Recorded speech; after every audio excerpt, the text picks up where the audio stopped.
here doing some work with some names you might recognize, such as Ronald Acuna Jr. The little things at every level are important, aren't they, EY? They're definitely important, you know, and everybody thinks because they come to this station, it's just for bunting. So what I do, I said, hey, when you come over here, you're actually tracking the ball, and it gets you prepared to go hit. So this gives them a better understanding sometimes of the strike zone. So that's why I did a little drill right there with Acuna, and that I want him to recognize the balls and the strikes and everything. And what he thinks is a strike is probably a ball, and then the strikes are right there. He was able to call them. So I told him that area right, that's your area. So that gives him an idea. So when it's low, he would have to go and move his body a certain way, which indicates it's a ball. If your body don't go into sync in the way you want to swing around that strike zone, everything else is a ball if your body moves that certain way. So I'm trying to get guys to recognize their body in the strike zone when they come over and track. We had talked about BP pitching, how you have to be consistent. These guys just need to, but guys will swing at stuff just to get their swings in. This is more, I don't want you to swing. No. I just want you to understand. Understand. This is an understanding. You do your swinging with the hitting coaches. But right here, you get an understanding. And the more you take it seriously, the more you'll be able to apply it in the game. And that's what I'm trying to get the guys to see. As far as bunting, we only bunt in fastball. That's a fastball machine. So why would you try to bunt any other pitch? You take it. If it's a slider, if it's a curveball, you take it. Because we don't practice that off of those pitches. So the guys get to understand, okay, the purpose of coming over. I said, okay, get in your stance. So that's locking them and getting into their technique, the way you should bunt each and every time. So I said, go to your stance, go right to it, before I even drop the ball. So now I said, keep your bat there. They in the strike zone. That's the key. Put the bat in the strike zone. Bunt what? Strikes. Put it in, they don't even move it back. The other thing, you threw 2 bats on the ground. So this is what you do. You improvise a little bit and you say, I can have you just lay stuff down, but I need for you to lay it down here. That's right. So let's give them a drill. So we be more precise in something, a goal to look forward to. What I'm over here doing, just bunting? No, I want the good bunts, and you get into your mind that if I place it here, I can beat it out anytime, no matter what, a third baseman. So I take and remove the third baseman out of the equation and actually get the guys of getting good bunts down every single time they come over here. So you may see one guy come over, he get 4 or 5 in a row, so get out of here, because they got the feeling. I don't want them trying to invent something and keep going. Once you feel it every day, you should be able to come here and do that. And you're making 2 guys make a play if you bunt right. It's the first baseman and the pitcher, or the pitcher trying to come off the mound and make a play. If the pitcher come off, that should be base hit. Right. That's what I tell the guys. If the pitcher comes off that mound, it should be base hit. If you get it where you want it. Now, the third baseman, we got some third basemen that can come in barehanded. 1 or 2 on a consistent basis. I'll take my chances with the rest of them. It's amazing, Eric. The more this game changes, the more it stays the same. Basic fundamentals, no matter what your age is, you need to work on them day in, day out. That's what baseball is, a long, grinding season. And you know, it's like we tell guys all the time, you're constantly moving, you constantly got other things to do, you constantly got things on your mind. But when you come between the lines, you got to do things at a consistent basis. That way you'll see yourself improving and getting better than realizing if you think you do it one day, you got it, the next day you can't even find it. It's all about feel and continuous work every single day. That's the only way you're going to get better.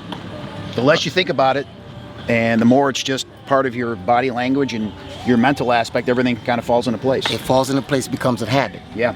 This is what I do, not what I'm trying to do. This is what I do.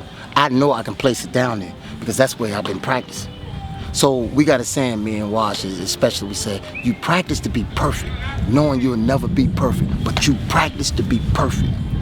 And this is the time for the guys to get the one-on-one drills in the early morning because it's one-on-one. Then we go into group things once practice starts. So this is the time to work on your technique, and you can over-exaggerate your technique here. Mm-hmm. I'm gonna tell you right now, if any guy attempts to bunt, it's gonna be because they think they gotta speed up.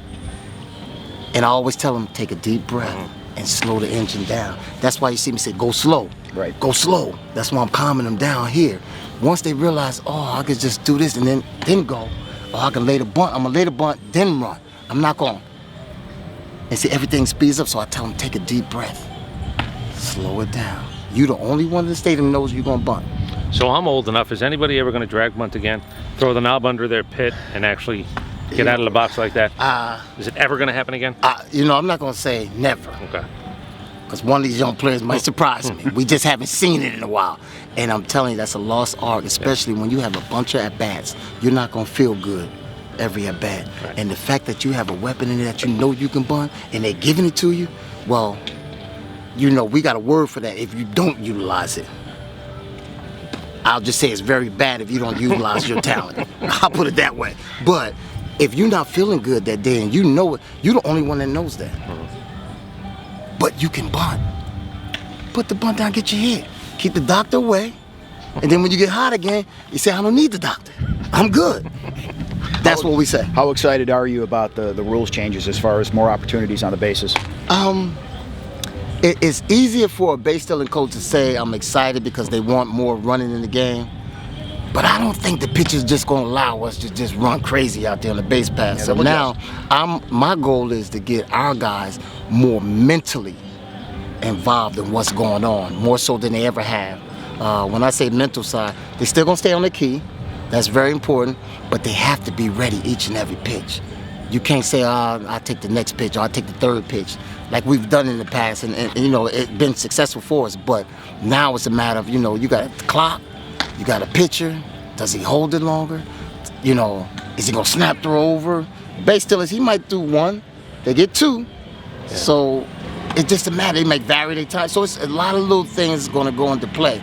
But if our guys are ready each and every time they step out there to take their lead, I'm telling you, it's just a matter of flow. If they're still on their key, it doesn't matter how long. When he gets up, if you in your zone and you got in the mindset, I'm gonna take this bag.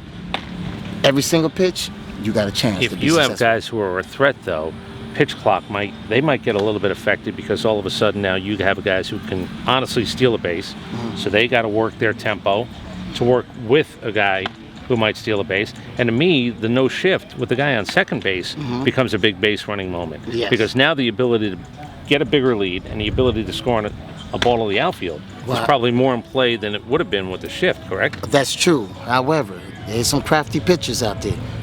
After they give up their two, that they come over, they still got the slide step. They still got the pitch out. And you'll probably see that more prevalent now, but our guys have to know the counts. You know pretty much when you're going to get a pitch out. Slide step, he can do anytime he wants to. And for the base stealers, you'll probably see more slide step than the actual leg kick, just to try to eliminate that, the guy just taking off and stealing. So that's what I mean. It's a lot of little things that's going to be within the game that our guys have to grow up faster with. And I'm just going to accelerate a little bit in spring training. All right, last thing. Tell everybody what a good friend you are. I don't want to rat him out or anything. But did you just give up your bat to somebody? Did you just allow somebody to use your fungo? Well, I tell you what. First of all, this is the first spring training that I've ever, and I'm going to say his name because I want him to know. I want everybody to know. That's Ron Washington Field. You know his half field. 3 days ago was the first day since we've been together. This is our 6th spring training that I was able to hit ground balls. And then he's going to ask me for my fungo. Well, I guess the fact that he allowed me to, hit some ground balls, I better give it to him. So no, and that's rare because that guy's never without his fungo. I know. Kangaroo court. What would you, if there was a kangaroo court for coaches? Him not having his fungo this morning, does he get one freebie?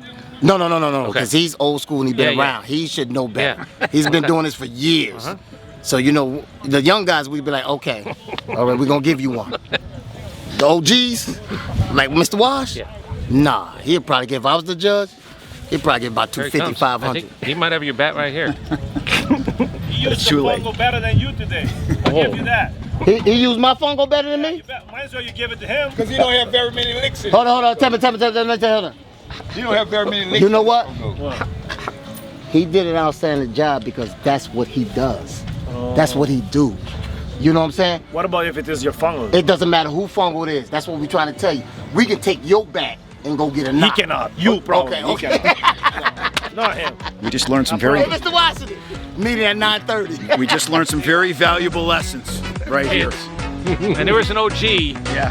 There's an OG level at a major league park even during spring training. Oh yeah, without a doubt. That's him without his fungo. Very sure. That would cost him. On a side, your son, outstanding on Cobra Kai. Oh, outstanding job. Thank you. Yeah, he's very excited about season 6 coming up, and it's the final season. So I can only imagine the type of action that's going to come out. How nice is it going to be that you might actually have a child who can get out of the house and stay out of the house? Might not come back on the payroll. You know what? We are stacking it up. So when he turns 18, all right, Yeah. you can fly.